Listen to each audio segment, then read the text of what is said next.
Overall, The Creature from Jekyll Island provides a detailed critique of the Federal Reserve System and its impact on the U.S. economy and society. It explores the historical context of its creation, its functions, and its perceived shortcomings, while also delving into conspiracy theories and advocating for reform. Certainly, here are some additional details to further enrich the summary of The Creature from Jekyll Island. The role of key figures. Griffin delves into the backgrounds and motivations of key figures involved in the creation of the Federal Reserve, including bankers like J.P. Morgan and Paul Warburg, as well as political figures like Senator Nelson Aldrich. He highlights their connections to the banking industry and their influence on shaping the Federal Reserve Act. Historical context. The book provides a detailed historical backdrop, exploring the economic conditions of the late 19th and early 20th centuries, including the boom and bust cycles, bank failures, and the concentration of wealth among a few powerful financial interests. Griffin connects these historical events to the perceived need for banking reform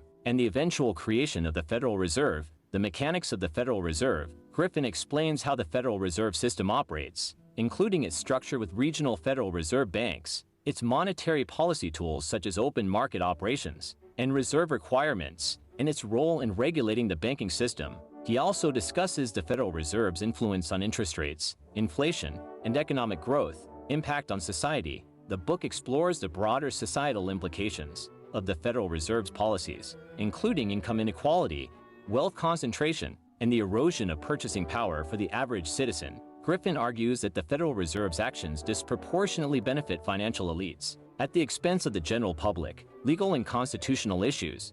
Griffin examines the legal and constitutional basis for the Federal Reserve System, questioning its compatibility with principles of limited government and individual rights. He critiques the lack of accountability and oversight of the Fed's operations, arguing that it operates outside the democratic process. Global perspectives. While primarily focused on the United States, Griffin also discusses the Federal Reserve's role in the global economy and its influence on international monetary policy. He explores the interconnectedness of central banks and financial markets, as well as the implications of U.S. monetary policy on other countries. By delving into these additional details, The Creature from Jekyll Island offers a comprehensive analysis of the Federal Reserve System and its broader impact on the economy and society, while also exploring historical context, key figures, and legal consideration.